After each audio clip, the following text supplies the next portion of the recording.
Pyrenees പർവ്വതനിരയുടെ താഴ്വാരത്തിലെ പ്രകൃതിസുന്ദരമായ ഗ്രാമം. ശാന്തമാണ് എല്ലായിടവും. തണുത്ത കാറ്റുപോലും ശാന്തതയുടെ നിയമങ്ങൾ പാലിച്ചുകൊണ്ടാണ് വീശുന്നതെന്ന് തോന്നും. പരിശുദ്ധ ദൈവമാതാവ് ബർണദീത്ത പുണ്യവതിക്ക് താൻ അമലോത്ഭയാണെന്ന് വെളിപ്പെടുത്തിയ പുണ്യഭൂമി അതാണ് ലൂർദ്. ആയിരക്കണക്കിന് അത്ഭുതങ്ങൾ ഈ പ്രാർത്ഥനാ ഭൂമികയിൽ നടന്നിട്ടുണ്ട്. അതിൽ 70 ശാസ്ത്രത്തിന് ഉത്തരമില്ലാത്ത അത്ഭുതങ്ങളാണ്. അത് ശ്രദ്ധേയമായി തോന്നിയ ഒരു അത്ഭുതത്തെക്കുറിച്ച് നമുക്ക് ചിന്തിക്കാം. ഇത് കേട്ടുകഴിയുമ്പോൾ ഒരു ജപമാല ചൊല്ലുവാൻ പരിശുദ്ധാത്മാവ് നമുക്ക് പ്രചോദനം നൽകുവാനായി പ്രാർത്ഥിക്കുകയും ചെയ്യാം. 1901 ലൂർദിനെ ലക്ഷ്യമാക്കി അലക്സിസ് കാരൾ യാത്ര ചെയ്തത് ദൈവത്തെ ആരാധിക്കാനല്ലായിരുന്നു, മാതാവിൻ്റെ അപദാനങ്ങളെ വാഴ്ത്താനായിരുന്നില്ല, മറിച്ച് ദൈവത്തെ പരീക്ഷിക്കാനായിരുന്നു. ലൂർദിൻ്റെ കാര്യങ്ങൾ എന്ത് എന്ന് വിശകലനം ചെയ്യാൻ വേണ്ടിയായിരുന്നു. നിരീശ്വരവാദിയായ ഡോക്ടർ, അതോടൊപ്പം ശാസ്ത്രജ്ഞനുമായ വ്യക്തി, അതായിരുന്നു അലക്സിസ് കാരൾ. ഏതാനും സിസ്റ്റേഴ്സിൻ്റെ ഒപ്പമാണ് അദ്ദേഹം യാത്ര ചെയ്യുന്നത്. ഒപ്പം മേരി ബെയ്ലി എന്ന ഒരു രോഗിണിയുമുണ്ട്.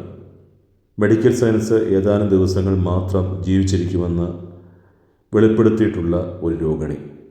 ലൂർദിൽ ചെന്ന് സൗഖ്യം നേടാൻ കഠിന വേദനയോടെ അവർ യാത്രയിലാണ്. ട്യൂബർകുലോസിസിൻ്റെ കഠിന പീഡകളും അനേകം അസുഖങ്ങളും അവശമാക്കിയ സ്ത്രീ. ശ്വാസമെടുക്കാൻ കഴിയുക പോലും ചെയ്യാത്ത വിധം അവരുടെ വയർ വല്ലാതെ വീർത്തിരിക്കുകയാണ്. കാണുന്നവർക്കൊക്കെയും പേടി തോന്നുന്ന രീതിയിൽ അത്രമാത്രം വീർത്ത വയറുമായി അവർ യാത്രയിലാണ്. കിടന്ന് യാത്ര ചെയ്യുകയാണ്. ലൂർദിലെത്തിയപ്പോൾ സിസ്റ്റേഴ്സ് ഡോക്ടറോട് പറഞ്ഞു, ഇവിടുത്തെ അത്ഭുത ഉറവയിൽ മേരി ബെയിലിനെ ഞങ്ങൾ എടുത്തിറക്കട്ടെ. ഡോക്ടർ പറഞ്ഞു, പാടില്ല. തണുത്ത വെള്ളത്തിലേക്ക് അവരെ ഇറക്കിയാൽ അവരുടെ സ്ഥിതി ഏറെ കുഴപ്പം പിടിച്ചതാകും. സിസ്റ്റേഴ്സിന് ആ ജലത്തിൽ കുളിച്ച് രോഗശാന്തി നേടിയിട്ടുള്ള അനേകരുടെ വിവരങ്ങൾ അറിയാം. ആ ഉറവയിൽ ദിനംതോറും 2000 ഗ്യാലൻ വെള്ളം പുറപ്പെടുന്നുണ്ട്. കാലാവസ്ഥ എങ്ങനെയൊക്കെ മാറിയാലും ആ വെള്ളത്തിന് എപ്പോഴും 3 ഡിഗ്രി സെൻറ്റിഗ്രേഡാണ്. എത്ര പേര് കുളിച്ചാലും അതിൽ രോഗാണുക്കളില്ല. മാതാവിൻ്റെ അത്ഭുത സാക്ഷ്യമായിട്ട് ബർണദീത്ത പുണ്യതി നിലത്ത് ചെളിമണ്ണിൽ തോണ്ടി ചെളിമണ്ണ് മാറ്റിയപ്പോൾ ഉയർന്നു വന്ന ഒരു ജലപ്രവാഹമാണത്. അതിൽ നിന്നുമാണ് ഈ ഉറവ പൊട്ടിപ്പുറപ്പെടുന്നത്. സിസ്റ്റേഴ്സ് ഡോക്ടറോട് പറഞ്ഞ്, ഏതായാലും മേരി ബെയ്ലി മരിക്കും, അതിനാൽ ഈ ഒരു കാര്യത്തിന് അനുവദിക്കണം. ഒരുപക്ഷെ അവരെ ഇറക്കാൻ കഴിഞ്ഞില്ലെങ്കിൽ കൂടി അവരുടെ ശരീരത്ത് ഇത്തിരി വെള്ളം ഒഴിക്കുവാനായിട്ട് അനുവദിക്കണം. ഡോക്ടറൊന്നും പറയാനാകാതെ നിന്നപ്പോൾ സിസ്റ്റർമാർ ഉറവയിൽ നിന്നുള്ള വെള്ളം അവരുടെ വീർത്ത വയറിന് മുകളിൽ ഒഴിച്ചു. അവർ അലറിക്കരഞ്ഞു. പ്രാർത്ഥനയോടെ വീണ്ടും അവർ തികഞ്ഞ വിശ്വാസത്തോടെ വെള്ളം വയറിൻ്റെ മുകളിൽ ഒഴിച്ചു. പെട്ടെന്ന് അത്ഭുതമെന്ന് പറയട്ടെ, അവരുടെ വയർ ചൊട്ടി വന്നു. മിനിറ്റുകൾക്കുള്ളിൽ അവരുടെ ശരീരത്തിൽ ശാസ്ത്രത്തിന് വിവരിക്കാനാവാത്ത അത്ഭുതം സംഭവിച്ചു. ഒരു സാധാരണ സ്ത്രീയെപ്പോലെ ആ രോഗിണി എഴുന്നേറ്റിരുന്നു. അവരുടെ വിളർച്ചയെല്ലാം മാറി. അവർ ഛർദ്ദിച്ചില്ല, മൂർച്ഛിച്ചു വീണില്ല. അവരുടെ പ്രഷർ ഡോക്ടർ പരിശോധിച്ചപ്പോൾ വളരെ നോർമലായിരിക്കുന്നു. അവർ ഭക്ഷണം കഴിച്ചു. ലൂർദിലേക്ക് മേരി ബെയ്ലി കടന്നു വന്നത് കിടന്നാണെങ്കിൽ മേരി ബെയ്ലി ലൂർദിൽ നിന്ന് തിരികെ നാട്ടിലെത്തിയത് തൻ്റെ ഒപ്പമുള്ളവരോടൊപ്പം നടന്നും യാത്ര ചെയ്തും ഒരു പ്രയാസങ്ങളും അവരുടെ ജീവിതത്തിൽ ബാധിച്ചിട്ട് പോലുമില്ല എന്നുള്ള രീതിയിലാണ് അവർ തിരികെ സൗഖ്യമായി നാട്ടിലെത്തിയത്. ഡോക്ടർ ഇതേപ്പറ്റി ആരോടും പറഞ്ഞില്ല. അതിൻ്റെ ഒന്നാമത്തെ കാരണം, അദ്ദേഹത്തിൻ്റെ ഉള്ളിൽ ഒരു ഭാവമുണ്ടായിരുന്നു, താനൊരു തികഞ്ഞ നിരീശ്വരവാദിയാണെന്നും അതോടൊപ്പം തന്നെ തനിക്ക് ശാസ്ത്രം കൊണ്ട് എല്ലാം വിശകലനം ചെയ്യാൻ കഴിയും എന്നുള്ള ചിന്തയും, അതുപോലെ തന്നെ പാണ്ഡിത്യത്തിൻ്റെ അസാധാരണമായ വിധത്തിലുള്ള ആ ഒരു ഗരിമയും ഒക്കെ അദ്ദേഹത്തെ പൂർണ്ണമായും മതിച്ചിരുന്നു. അതിനാൽ ഡോക്ടർ ഈ ഒരു അത്ഭുതത്തെപ്പറ്റി ആരോടും പറഞ്ഞില്ല. അദ്ദേഹം ലിയോൺസിലെ ഫാക്കൽറ്റി അംഗമാണ്, തികഞ്ഞ നിരീശ്വരനാണ്. ഈ കാര്യങ്ങളൊക്കെ പുറത്തു പറഞ്ഞാൽ തൻ്റെ പ്രശസ്തി എല്ലാം വളരെ വിശകലനം ചെയ്ത് കാര്യകാരണ സഹിതം വിശകലനം ചെയ്യുന്ന ശാസ്ത്രജ്ഞൻ എന്നുള്ള തൻ്റെ ഖ്യാതി നഷ്ടപ്പെട്ടു പോകുമോ എന്ന് അദ്ദേഹം ഭയപ്പെട്ടു. മേരി ബെയ്ലിലൂടെ ദൈവം അത്ഭുതം പ്രവർത്തിച്ചത് ഡോക്ടറിലാണ്. മേരി ബെയ്ലിയുടെ അത്ഭുതം അവിടെ കഴിഞ്ഞുവെങ്കിൽ പിന്നീട് ദൈവം പ്രവർത്തിച്ച അത്ഭുതം ഈ നിരീശ്വരവാദിയായ ഡോക്ടറിലാണ്. തുടർന്നുള്ള സംഭവങ്ങൾ അതാണ് വ്യക്തമാക്കുന്നത്. ഇക്കാര്യത്തെക്കുറിച്ച് മിണ്ടാതെ വന്ന ഡോക്ടർക്ക് ആ സ്ഥിതി തുടരാൻ ഏറെക്കാലം കഴിഞ്ഞില്ല. പത്രങ്ങൾ ഈ അത്ഭുതത്തെപ്പറ്റി അറിഞ്ഞ് ചോദ്യങ്ങളുമായി അദ്ദേഹത്തിൻ്റെ പിന്നാലെ കൂടി.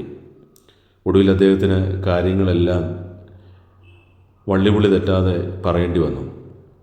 ലൂർദിൽ ഈ വിഷയത്തിൽ ശാസ്ത്രത്തിന് അതീതമായി എന്തോ സംഭവിച്ചു എന്ന് അദ്ദേഹം ഒരു കുമ്പസാരം പോലെ പറഞ്ഞു.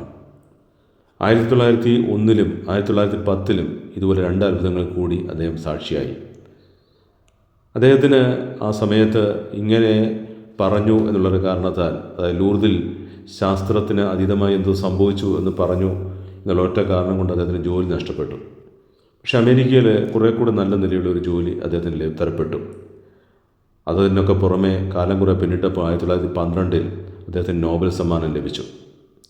അദ്ദേഹത്തിൻ്റെ ഹൃദയത്തിൽ നിരന്തരമുള്ള ഒരു സംഘടനം ഇങ്ങനെ നടക്കുകയാണ്.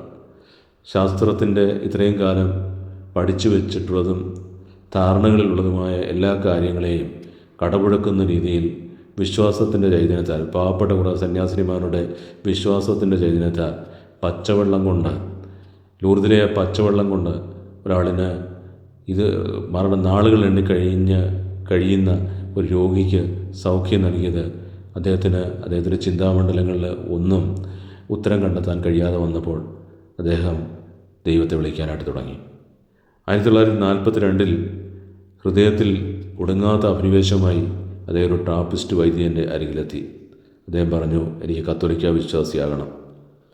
അദ്ദേഹം കത്തോലിക്ക വിശ്വാസിയായി കൂദാശ സ്വീകരിച്ചു. 1947-ൽ ഈ പ്രശസ്തനായ ഡോക്ടർ, നോബൽ സമ്മാന ജേതാവായ ഡോക്ടർ എല്ലാ കൂദാശകളും സ്വീകരിച്ച് കർത്താവിൽ നിദ്ര പ്രാപിച്ചു. ദൈവം ബുദ്ധിമാന്മാരിൽ നിന്നും ജ്ഞാനികളിൽ നിന്നും മറച്ചു വെച്ച് ശിശുക്കൾക്ക് വെളിപ്പെടുത്തുന്ന വലിയ കാര്യങ്ങളുണ്ട്. അത് പലപ്പോഴും ലോകത്തിലേക്ക് നോക്കി എന്തൊക്കെയോ നേടിയെടുത്തു, എന്തൊക്കെയോ സമ്പാദിച്ചു എന്നൊക്കെ ചിന്തിക്കുന്ന ഒരു തരത്തിൽ അത് നമ്മളിലേക്ക് ഇറങ്ങി വരികയില്ല. നിഷ്കളങ്ക ഹൃദയർ ദൈവത്തെ കാണും. ആ നിഷ്കളങ്ക ഹൃദയത്തിലോടുകൂടിയുള്ള പ്രവർത്തനം ഒരു പാവപ്പെട്ട രോഗിണിയുടെ, നാളുകൾ എണ്ണപ്പെട്ടിരുന്ന ഒരു രോഗിണിയുടെ സൗഖ്യത്തിന് നിദാനമായിട്ട് മാറി. അത് മഹാപണ്ഡിതനായിട്ടുള്ള ഡോക്ടറെയും മാറ്റുവാനായിട്ട് ഇടയാക്കി. നമ്മൾ വേദപുസ്തകത്തിൽ വായിക്കുന്നുണ്ട്, കുഷ്ഠരോഗിയായ നാമാൻ എലീശാ പ്രവാചകൻ്റെ അരികിലെത്തുമ്പോൾ അദ്ദേഹം പറയുന്നു, ജോർദാനിൽ പോയി മുങ്ങുക, നീ സുഖമുള്ളവനാകും എന്ന് പറയുമ്പോൾ പ്രവാചകൻ്റെ വാക്കുകളെ അദ്ദേഹം സ്വീകരിക്കുന്നില്ല.